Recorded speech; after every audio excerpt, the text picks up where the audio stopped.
네, 안녕하세요. 학폭톡의 장 팀장입니다. 네, 안녕하세요. 학폭톡의 참교육 변호사 문인군입니다. 그래서 오늘도 좀 주제가 가해 학생과의 대화, 가해 학생 보호자와의 대화, 녹음한 불법인가요? 이건데 사실은 법이 한번 나왔다가 뒤집혔다가 또 다시 뒤집혔다가 이런 사례가 최근에 나오고 있죠. 아, 그렇죠. 저도 지금 이 질문을 너무 많이 받다 보니까 유튜브에서도 찍었었나? 이 생각이 날 정도로 이 부분은 다른 변호사님도 많이 찍고 계세요. 맞습니다. 제가 예, 네. 요지는 그거지. 이제 타인 간의 대화를 녹음을 해도 되나요? 결론을 또 먼저 말씀을 드릴게요. 네, 네. 녹음을 하는 사람이 가해 학생 측 대화에 직접 참여를 하고 있었다면 녹음은 불법이 아닙니다. 굳이 또 만약에 가정의 상황을 해본다면 피해 학생과 피해 학생의 부모 그리고 가해 학생의 부모 이렇게 셋이 만나면 그럴 수 있죠. 예. 피해 학생의 부모와 가해 학생의 부모가 얘기를 하고 있는데 피해 학생은 아무런 대화에 관여를 안 했어요. 그럴 수 있죠. 근데 이걸 몰래 녹음을 했다라면 이건 또 증거 능력이 없는 거예요. 이 법을 먼저 좀 살펴본다면 비밀보호법 제3조에 의하면 누구든지 공개되지 아니한 타인 간의 대화를 녹음 청취할 수 없다라고 하고 있습니다. 공개되지 아니한 타인 간의 대화입니다. 키워드는. 처음 듣는 사람은 좀 헷갈릴 수 있어요. 공개되지 않은 대화를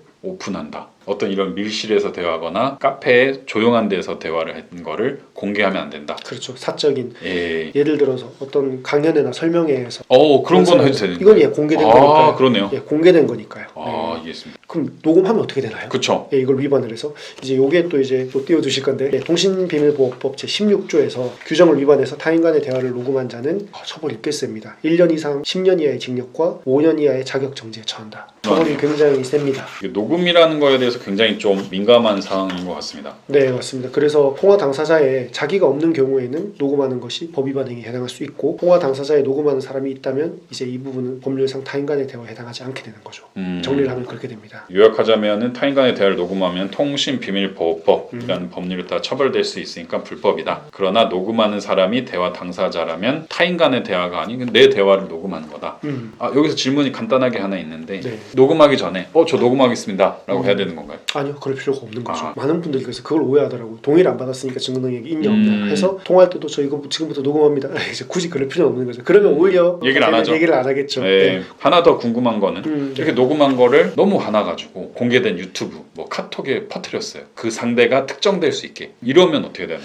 요거는 이제 별개의 문제입니다. 이건 통신비밀보호법 문제가 아니라 녹음행위 자체가 이제 적법하다는 것이지 이거를 상대방에 대한 어떤 말씀하신 개인정보라든지 명예훼손이 될 만한 내용이 있다고 하면 별개로 그건 이제 명예훼손 등이 될 수가 있습니다. 녹음은 불법이 아닐 수 있지만 그걸 활용하는 데 있어서 불법이다. 네, 맞습니다. 예전에 영상에서 이제 한번 다루려고 했던 주제이긴 한데 이제 유명인 중에 자녀가 있는데 그 자녀가 이제 자폐 학생이 이제 학폭이라기보다는 이제 결국에 학대를 받았냐 여부였습니다. 자폐 학생이 이제 결국에 학대받는 정황을 캐치하기 위해서 녹음기를 몰래 안에 넣고 해서 녹음을 했던 사건이 있었습니다.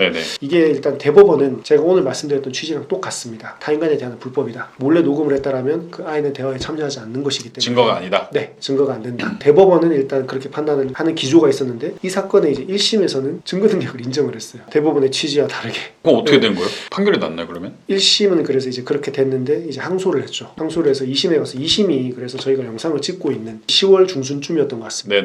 그때 이제 대법원의 판결대로 1심에서는 증거 능력이 있다고 했지만 2심에서 이제 없다고 증거 능력이 됐습니다. 결론은 결국 똑같습니다. 결론은 어쨌든 증거 능력이 인정이 안 됐기 때문에 몰래 녹음을 한 행위는 증거 능력이 없습니다. 그렇기 때문에 이제 몰래 녹음한다라기보다 아이가 이제 대화에 참여한다라든지 그런 부분이 선행이 되어야지 증거 능력이 있게 되는 것이죠. 근데 만약에 몰래 녹음했다라는 게 아이의 가방에 넣었어요. 근데 친구끼리 싸우는데 막 맞아요. 막 때리지 마. 막 이런 것도 첨예한 거 아닌가요? 근데 이제 그 부분은 대화가 이제 중요한 게 아니라 때렸다라는 어떤 그런 상황적인 녹음이 됐기 때문에 대화라고는 할 수 없지만 맞았다는 정황은 될 수 있지 않습니까? 다시 한번 말씀을 드리지만 이 녹취록이나 이런 것들을 학폭의 증거로 내는 경우가 굉장히 많습니다. 하지만 타인 간의 대화, 공개되지 않은 타인 간의 대화를 녹음하는 것은 증거 능력 자체가 없기 때문에 오히려 냈을 때 엮고서 당할 수도 있겠네요. 그렇죠. 통신비밀보호법 위반이라고.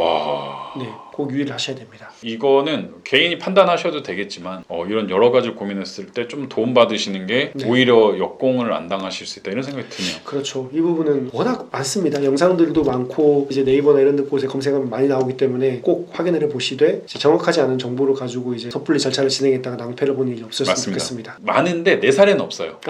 정말로 저도 맨날 답답해요. 제가 오늘 변호사님하고 영상 찍는다고 하니까 한 두세 분이 질문을 다뤄주셨어요. 이런 것들은 꼭 물어보셔라 그렇게 말씀드리고 싶습니다. 오늘 영상 여기서 마치고 또 궁금하신 건 영상에 남겨주시면 고맙겠습니다. 감사합니다.